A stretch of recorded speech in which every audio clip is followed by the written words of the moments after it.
മഹാഭാരതത്തിലെ വില്ലാളി വീരൻ അർജുനൻ പിതാവിനോളം തന്നെ കേമന്മാരായ പാർത്ഥന്റെ പുത്രന്മാർ അഭിമന്യു, ഇരാവാൻ, ബഭ്രുവാഹനൻ കുരുക്ഷേത്ര യുദ്ധത്തിൽ പിതാവിനെ സഹായിക്കാനെത്തി വീരമൃത്യു വരിച്ച അർജുനപുത്രന്മാർ. യുദ്ധത്തിനു ശേഷം നടന്ന അശ്വമേധ യാഗത്തിൽ അർജുനനെ യുദ്ധത്തിൽ പരാജയപ്പെടുത്തിയ അർജുനപുത്രൻ, പുത്രനാൽ വധിക്കപ്പെട്ട അർജുനന് പുനർജീവൻ നൽകിയ അർജുനപത്നി, അർജുനപുത്രന്മാരുടെ സംഭവ ബഹുലമായ കഥ. ഏവർക്കും ഒരിക്കൽ കൂടി ഇതിഹാസ എപ്പിക്കിലേക്ക് സ്വാഗതം.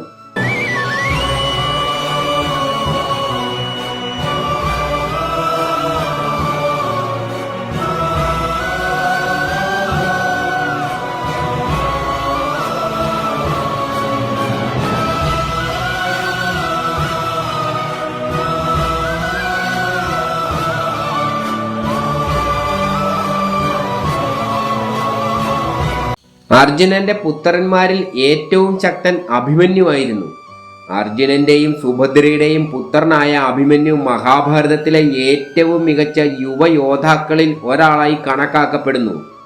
ദ്വാപരയുഗത്തിലെ ഏറ്റവും മികച്ച യോദ്ധാക്കളിൽ ഒരാളായിരുന്നു അഭിമന്യു. ബലരാമനും ശ്രീകൃഷ്ണ പുത്രനായ പ്രദ്യുമ്നനും അഭിമന്യുവിന് ആയുധ പരിശീലനം നൽകി. തൻ്റെ പിതാവായ അർജുനനിൽ നിന്ന് ചക്രവ്യൂഹത്തിനുള്ളിൽ പ്രവേശിക്കുവാനുള്ള അറിവ് സമ്പാദിച്ച അഭിമന്യുവിന് അതിനുള്ളിൽ നിന്ന് പുറത്തു കടക്കുന്നതിനുള്ള അറിവുണ്ടായിരുന്നില്ല. യുദ്ധത്തിന്റെ 13-ാം ദിവസം ദ്രോണാചാര്യർ ചക്രവ്യൂഹം നിർമ്മിച്ചപ്പോൾ യുധിഷ്ഠിരന്റെ ആവശ്യപ്രകാരം വ്യൂഹം ഭേദിച്ച് ഉള്ളിൽ കടന്ന അഭിമന്യു ദ്രോണരെയും അശ്വത്ഥാമാവിനെയും കർണനെയും ശല്യരെയും മറ്റ് കൗരവ യോദ്ധാക്കളെ എല്ലാം പരാജയപ്പെടുത്തി. ഒടുവിൽ കൗരവ സൈന്യത്തിലെ എല്ലാ യോദ്ധാക്കളും ഒന്നിച്ചക്രമിച്ച് അഭിമന്യുവിനെ പരാജയപ്പെടുത്തി. ദുര്യോധനന്റെ പുത്രനായ ലക്ഷ്മണനെ അഭിമന്യു വധിച്ചു. ഒടുവിൽ ദ്രോണരുടെ നിർദ്ദേശപ്രകാരം കർണൻ തന്റെ അസ്ത്രത്താൽ അഭിമന്യുവിന്റെ പടച്ചട്ട തകർക്കുകയും അവന്റെ രഥം നശിപ്പിക്കുകയും ചെയ്തു.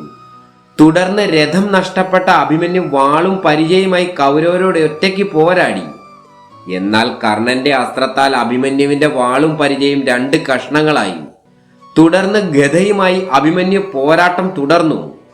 എന്നാൽ ദീർഘനേരം ഒറ്റയ്ക്ക് കൗരവ സൈന്യത്തിലെ ശക്തരായ യോദ്ധാക്കളോട് ഏറ്റുമുട്ടി ക്ഷീണിതനായ അഭിമന്യുവിനെ ഒടുവിൽ ദുശാസനപുത്രൻ തന്റെ ഗദപ്രഹരത്താൽ വധിച്ചു. അർജുനപുത്രൻ ഇരാവാൻ.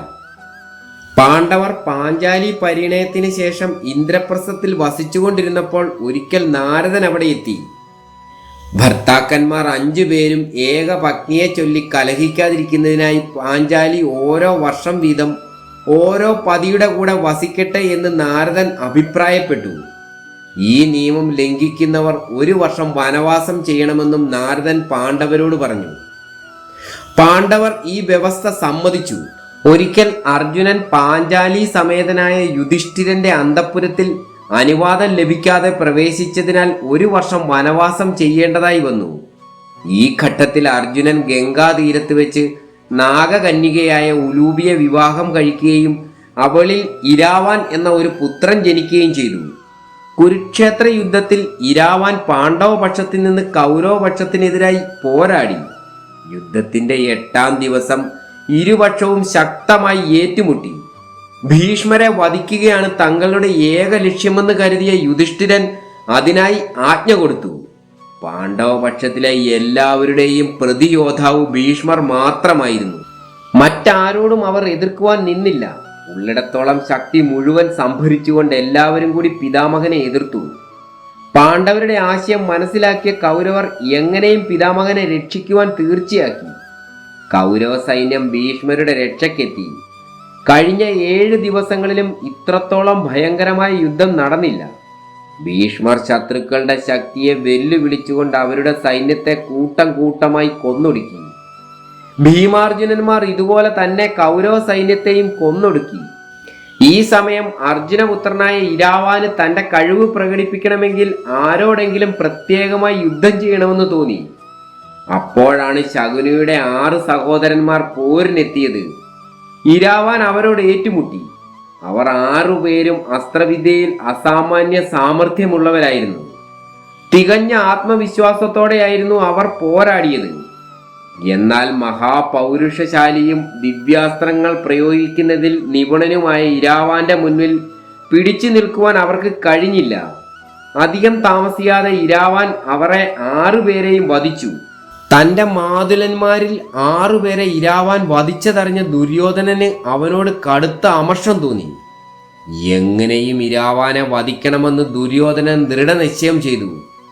നാഗവംശജനായ ഇരാവാനെ കേവലം മനുഷ്യപ്രയത്നം കൊണ്ട് മാത്രം വധിക്കുവാൻ സാധിക്കില്ലെന്ന് മനസ്സിലാക്കിയ ദുര്യോധനൻ തന്റെ സുഹൃത്തും ഋഷ്യശൃംഗൻ എന്ന രാക്ഷസന്റെ പുത്രനുമായ അലംബുഷനെ സമീപിച്ച് ഇരാവാനെ വധിക്കണമെന്ന് അഭ്യർത്ഥിച്ചു.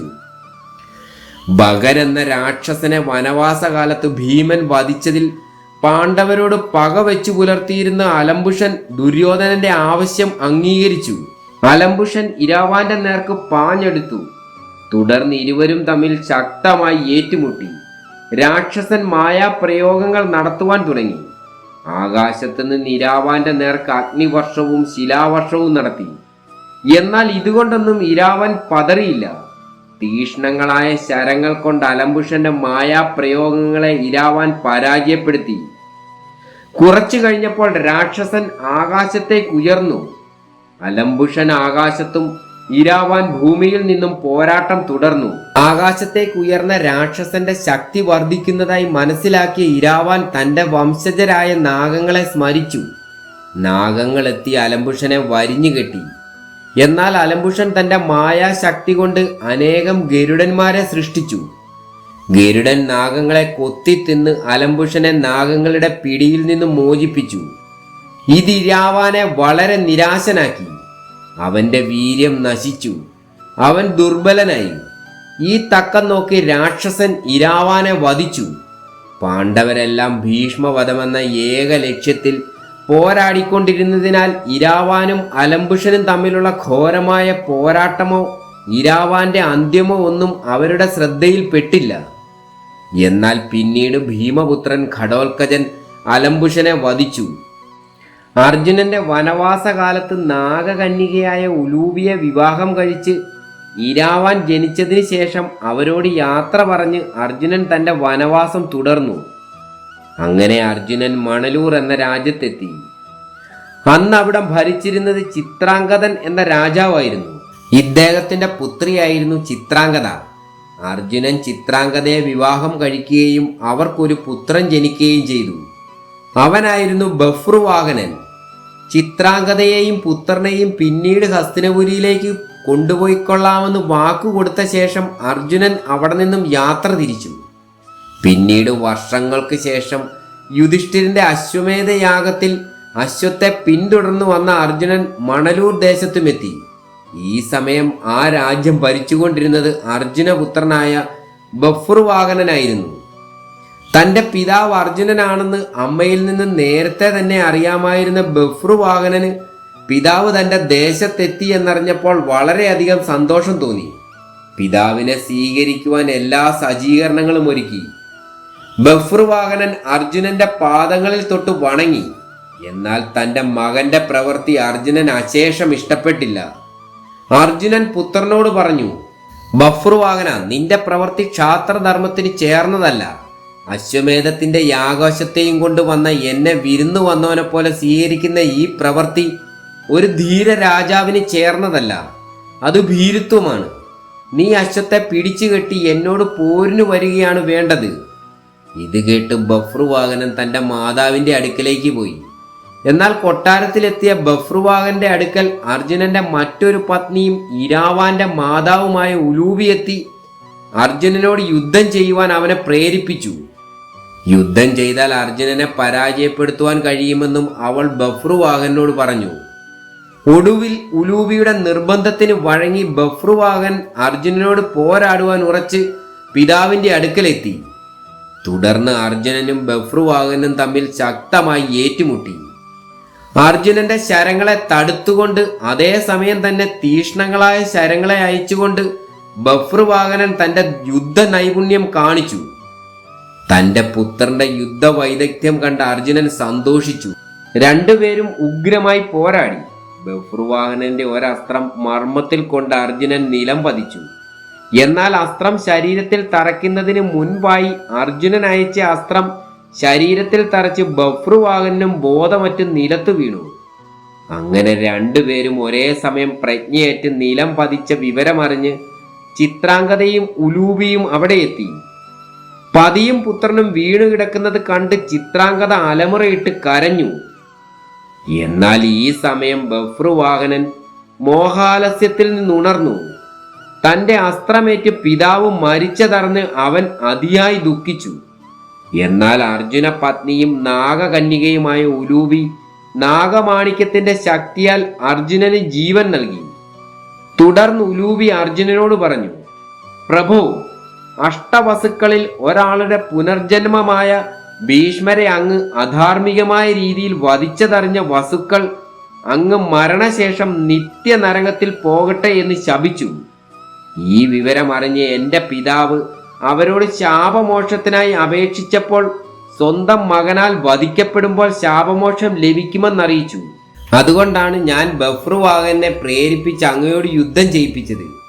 അവന്റെ കൈകൊണ്ട് അങ്ങ് മരിക്കുകയും നാഗരത്നത്തിന്റെ ശക്തി കൊണ്ട് അങ്ങ് ജീവിക്കുകയും ചെയ്തിരിക്കുന്നു. അതിനാൽ അങ്ങയ്ക്ക് ശാപമോക്ഷം ലഭിച്ചിരിക്കുന്നു. അർജുനൻ ഇതെല്ലാം ഒരു സ്വപ്നം പോലെയാണ് അനുഭവപ്പെട്ടത്. ഒരു ദിവസം തങ്ങളുടെ സൽക്കാരം സ്വീകരിച്ച് അരമനയിൽ താമസിക്കണമെന്ന് ബഭ്രുവാഹനും ചിത്രാംഗതയും ഉലൂബിയും അർജുനനോട് അപേക്ഷിച്ചു. എങ്കിലും താൻ അശ്വമേധയാഗത്തിന്റെ ദീക്ഷ വരിച്ചിട്ടുണ്ടെന്നും അതുകൊണ്ട് അരമനയിൽ തങ്ങുവാൻ സാധ്യമല്ലെന്നും അർജുനൻ അവരെ അറിയിച്ചു. അശ്വമേധയാഗത്തിൽ സംബന്ധിക്കുവാൻ ബഭ്രുവാഹനെയും ചിത്രാംഗതയെയും ഉലൂബിയെയും മറ്റും ഹസ്തിനപുരിയിലേക്ക് ക്ഷണിച്ച ശേഷം അർജുനൻ യാഗാശ്വവുമായി യാത്ര തുടർന്നു. നിങ്ങളുടെ അഭിപ്രായം എന്തുതന്നെയായാലും കമന്റിലൂടെ അറിയിക്കുക. ഈ ചാനലിലെ വീഡിയോകൾ നിങ്ങൾക്ക് ഇഷ്ടപ്പെടുന്നു എങ്കിൽ ദയവായി സബ്സ്ക്രൈബ് ചെയ്ത് ചാനലിന്റെ വളർച്ചയെ പ്രോത്സാഹിപ്പിക്കുക.